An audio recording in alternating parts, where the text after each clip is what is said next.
So it's a Saturday morning and I'm here in the media centre. Be going live very shortly on Fox, but I decided that I would take you on a bit of a journey. But you've got to remember, I'm not a cameraman, but I am going to take you to places that I think are interesting around here. Not straight too far, but give you a flavour of what it's like at the US Open here at Erin Hills, which has a real Irish flavour. First person I come across, though, is a good friend. His name is Michael Collins. Speaking of Irish, he's an Irish rebel.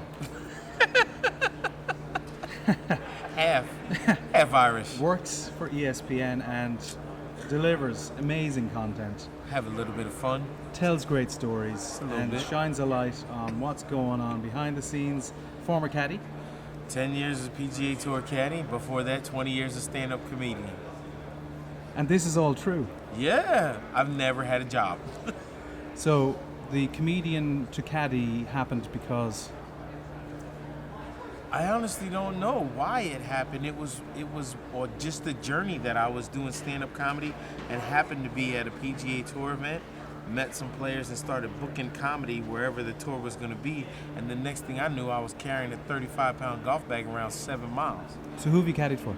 If I go backwards, Scott Piercy, Kevin Strillman, Omar Uresti, Daniel Chopra, Chris Couch, Brendan Pappas, Rich Bean, Steve Hart, Tommy Beershank, John Elliott, Robert Gomez.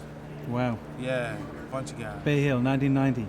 I On the wasn't, fairway. no. I know, but that's his golden moment. Yeah, that's his. Yeah. Me and Kevin Strillman won the first Kodak Challenge, which was cool. And Chris Couch and I won the Nationwide Tour Championship, which now is the Web.com Tour. Cool. Yeah. Well, what is actually happening here is we're teeing up a podcast at a later date because there's too many stories here. But thank you very much, That'll work. Michael Collins. We're in the media centre. I'm just going to give people a kind of a tour behind the scenes. Alex Maselli, say hello to everyone here. Alex. How are you? You can see both Alex and Michael actually on the latest CNN's Living Golf. But, you know, these are all the Banks' scoreboards. And that is Peter Kowalski of the USGA right down there. His mother calls him Peter. Everyone else knows him as Pete. He's a good lad. Anyway. So, let's just kind of bring you on a little tour. So there's lots going on actually around here. A lot of journalists just writing their stories, getting their copy ready. The players are starting to go out. Jordan Spieth, among others, going out early on the Saturday morning. The 2015 champion. That's where the interviews get done with all of the star golfers and the world's press. So on Sunday evening, there will be one man on top there. He'll have won the United States Open, the 117th edition. And he'll be brought in through this door and brought up onto the stage. So what's outside this door? Well, let's find out. Yikes. Now, as I said, I'm not a cameraman.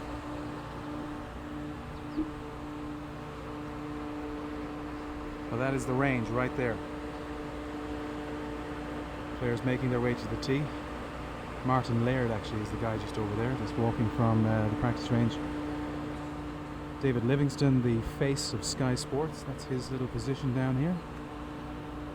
So it's a very big range, but it's not as busy as it was because a lot of guys have gone home. And over there is Paul McGinley actually. He's just, look, we kind of zoom in there.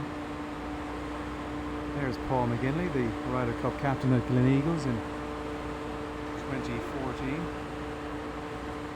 Analyst for Sky. He's just been brought to the TV area, I would assume, to meet with Mr. Livingston, who's wearing a t-shirt, so you know that they're not on air just now. So, oh yeah, beg your pardon. Stick with me, folks. I'm going to go down the steps here.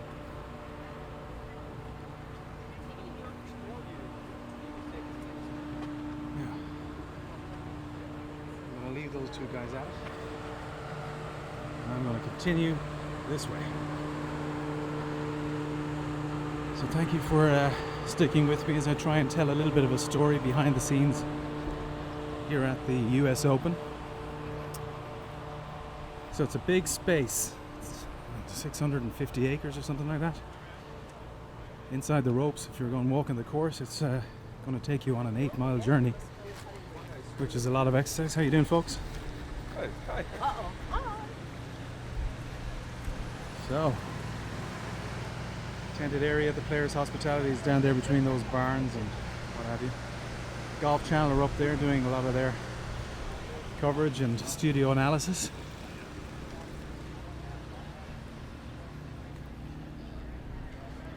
Butch Harmon is over here talking to some members of the press. Just get a sneak look at that. We're not going to invade. So, giving a bit of an exclusive there.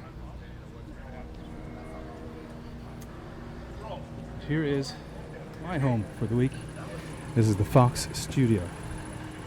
So it's going to be a little bit dark to begin with, but we will go into the light and we'll see the lads in action. And I'm about to take over and host. There's Bob. Thank you, Bob. This is where all the makeup gets done and you start to look handsome or pretty or whatever. There's Sean. There's Zach. There's Steve. How we doing, guys? Hey, Shane. Gil Hance. Not a lot of guys ain't right. They're playing the highest The lovely Holly Saunders. Her hair left her head on square. Keeps him on top of it, keeps that right side moving. So we got Joe Buck on the left. Tender, Matt Paul Azinger standing up doing his bit of commentary. shot for Jordan Spieth. Brad Faxon.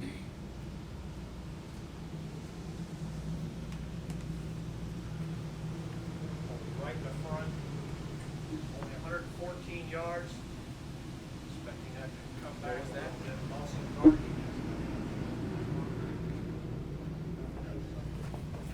All right. Back into the light.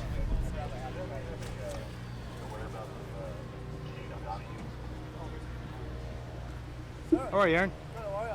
Someone looking for me there? Someone on the radio. I heard me, yeah. Just tell them I'm here and everything is fine.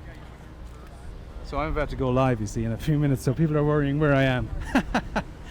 Anyway, look at this. Love this. It's the farmhouse style clubhouse. That was the original clubhouse here at Erin Hills.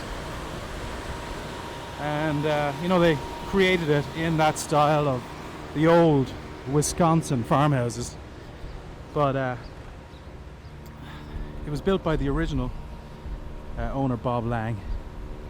But his story didn't end too well financially. And it was taken over by another guy who built another clubhouse up here. So there you have it. But I kind of like this one. But it's an amazing story here. There was one man who kind of came up with the idea. He's now in jail. But while he was a member of Free Society, he's the guy who convinced Bob Lang to develop this property. Bob Lang had the money, but he spent too much of it and lost control of the property.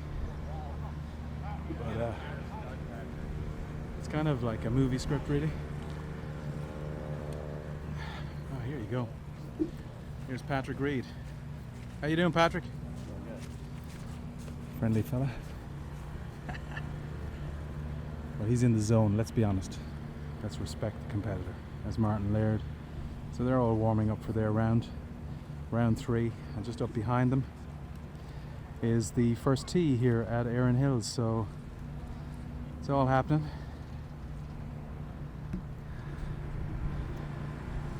And this has been just a little bit of a background inside the ropes tour, behind the scenes on a Saturday at the United States Open.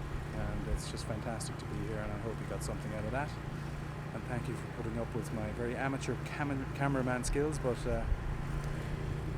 it's the best I can do. And let's hope whoever tees off today and understands the importance of what's ahead and can accept all of the challenge that is presented by the US Open and has the necessary patience and fortitude to deal with it and hold on, because someone's dream is about to come through over the next 2 days, and we're going to have a new champion here at Erin Hills.